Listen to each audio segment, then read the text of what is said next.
Okay, I'll try. Oh, thank you, kia ora. Yes, my name is Hope Tupara, and I'm the National President of the Māori Women's Welfare League. I'll take it that you've read the written submission of the Māori Women's Welfare League, and I'll also refer you to the written submission of the Māori Women's Welfare League dated Monday, the 13th of January 2025, that was submitted to the Ministry for Regulation during the consultation process of the proposed RSB. For clarity, this oral submission and the written submission were not created by a bot or any other type of artificial assistant. The written and oral submission were prepared by me, and I'm also not deranged, nor do I have any related syndrome. I've read the Regulatory Standards Bill, so the submission is not based on misinformation either. The comment I will make is the Minister for Regulation is content on continuing propaganda that references to Te Tiriti are race-based, and that is his rationale for omitting Te Tiriti from this bill. He is wrong. He wants citizens to be convinced that Te Tiriti is a race-based document. He is wrong. It's not a race-based document. And if you believe that yourselves, the League would be happy to sit down with you and talk about why it is a document for peace and flourishing for all of our nation. The additional comments or questions I have are as follows. The RSB role in maintaining consistency with sections 22 of the Constitution Act that concerns parliamentary control of public finances, which makes it unlawful for the Crown to spend public money, for example, except by or under an Act of Parliament. I raise a question about the connection of this role and treaty settlement processes not yet under an Act of Parliament. The League as a charity has accessed legal aid under a number of Waitangi Tribunal inquiries, and more specifically as an original claimant of the Manawahine inquiry. I met last week with staff from the Ministry of Justice over the current review of legal aid, and there's also a review of the Waitangi Tribunal legislation going on for which we will be putting in a submission.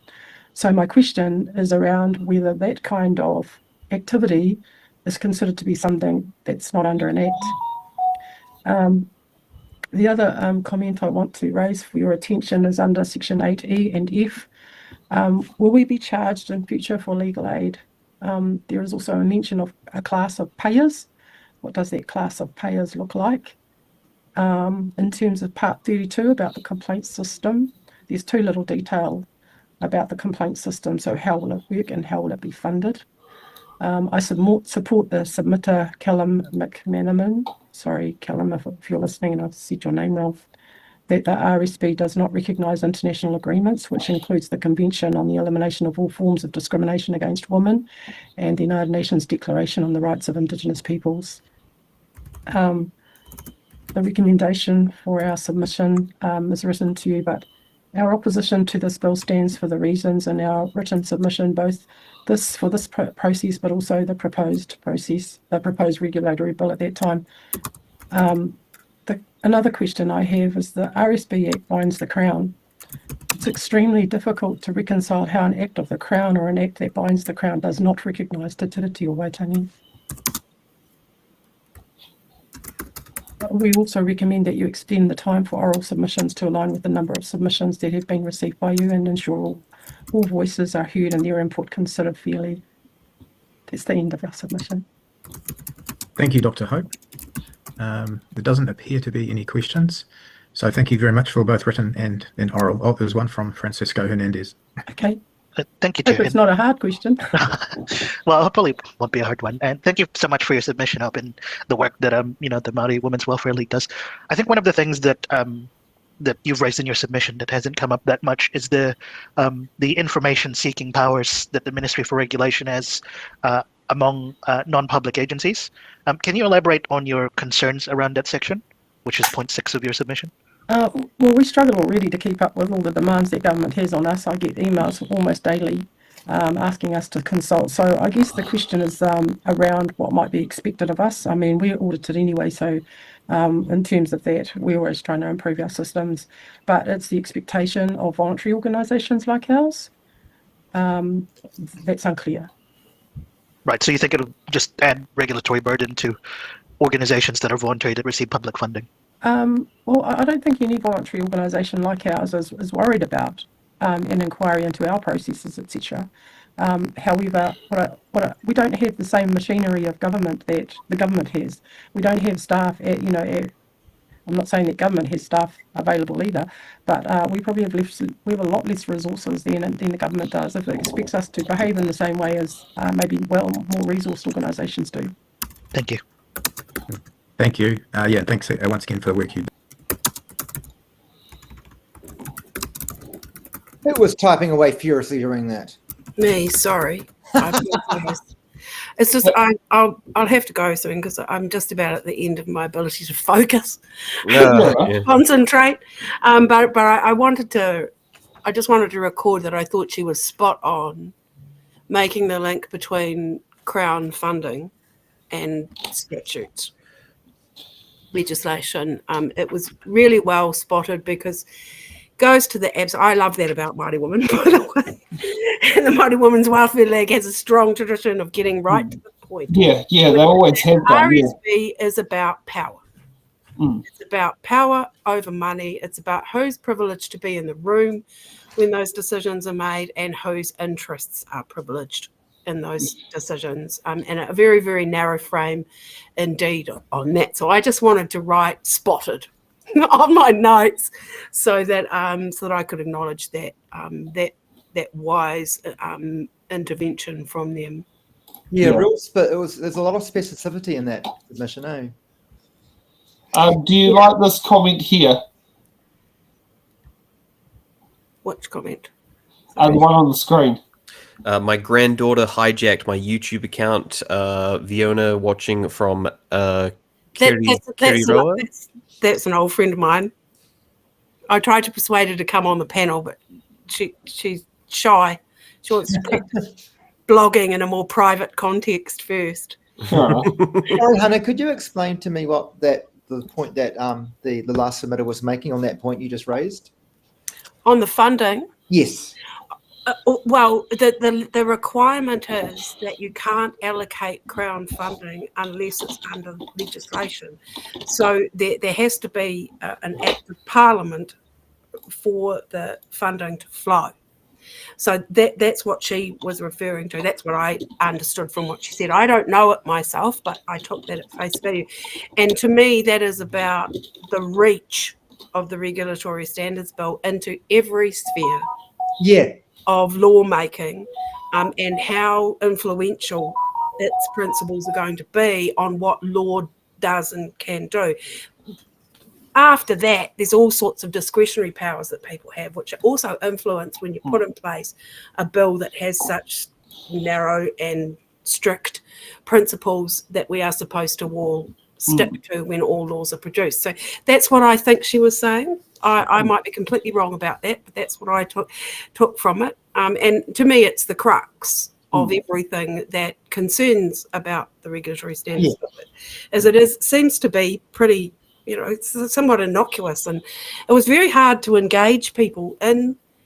I almost had to threaten some of my friends. Yeah, exactly. That's all by design. Right. All by design. I'm getting in touch with you about whether you're making a regulatory standards bill submission or not, and my next door neighbours on the fence. And if you're not, let me tell you why.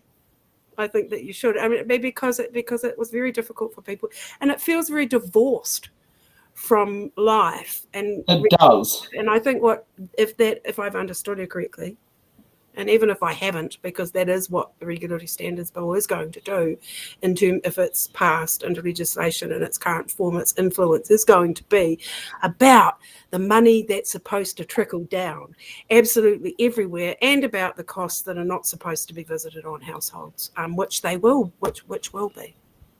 Thank you. Is that what you took from it, David?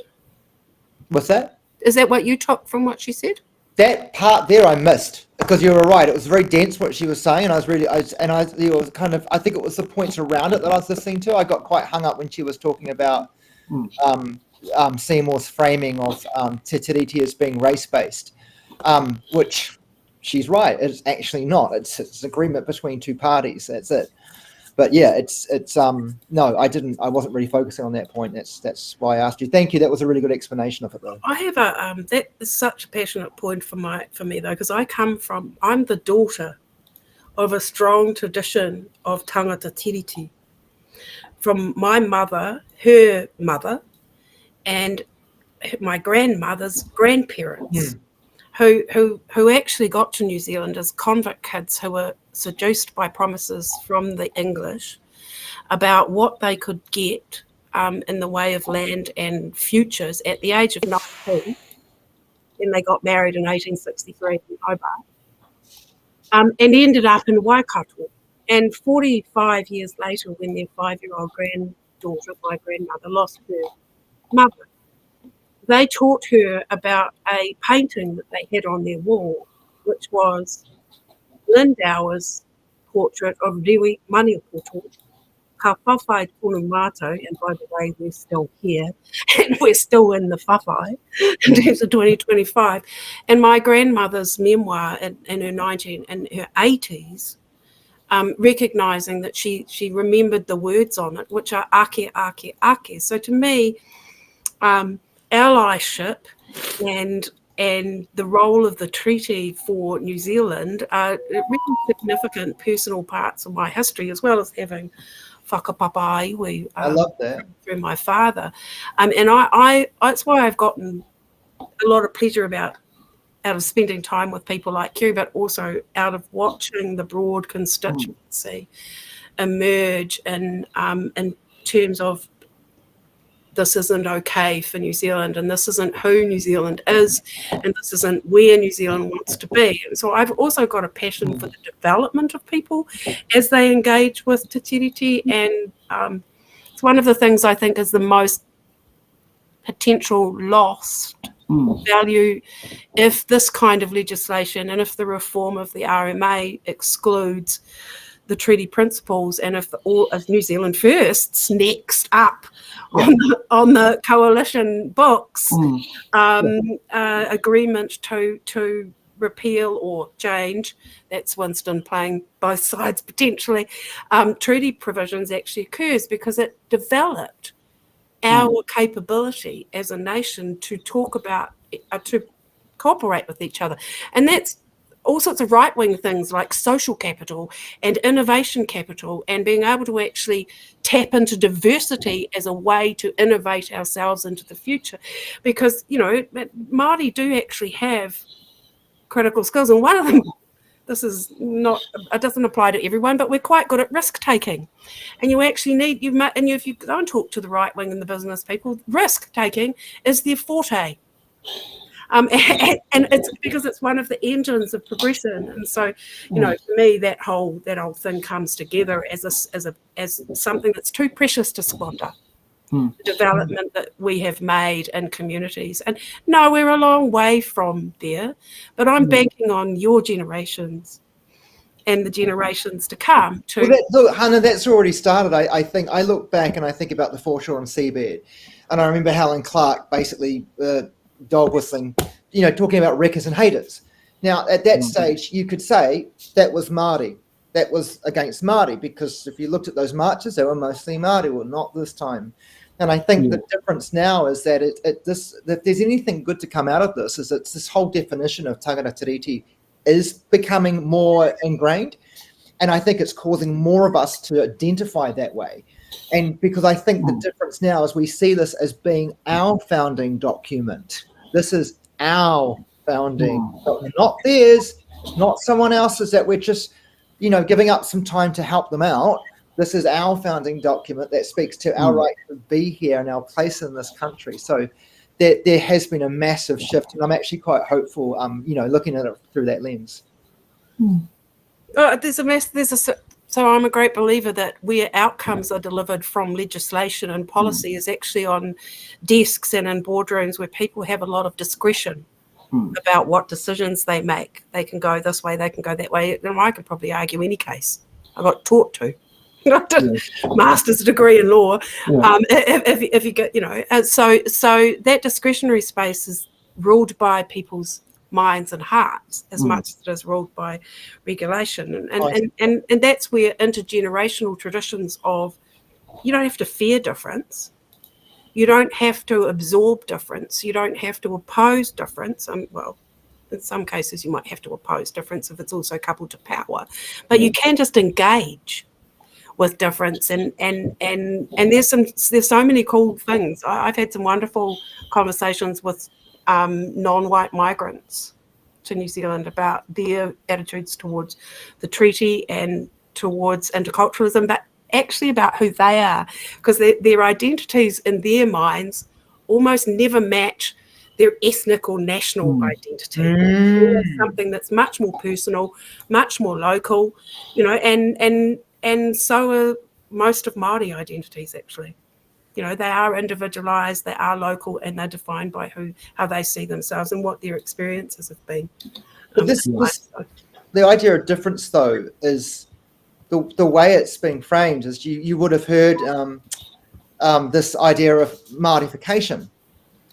And I think the irony in that is if you're going to be talking about things being Māorified, then technically it means that we also have Pākification. Because to make something Māori, it has to change from something. And that something is what it is now, which is Pākehā. By definition, it is Pākehā. So I think the thing about the difference, we've got to be careful, because I think what's happening and the way that Seymour is so clever at framing these things as being innocuous, as we were talking about before, is as though this is vanilla. This is the way it is. It just is. It wasn't put here into being. This didn't come from England 200 years ago. None of our statutes, none of our values have come from the motherland. They're just vanilla. They are for everyone, for all kinds of Kiwis, which is absolutely not true. The world is construct. We construct it daily. And currently, right now, this country, 99% of it really is defined through those values that were imported a very, very long time ago. So when we talk about difference, I think we've really got to kind of zone into the fact that what we have now is a thing, if that makes sense. Shall we get on to Hilda's submission now, the one I mentioned before? See, Hilda is Hone Harawira's life partner, wife. Yeah. Go on.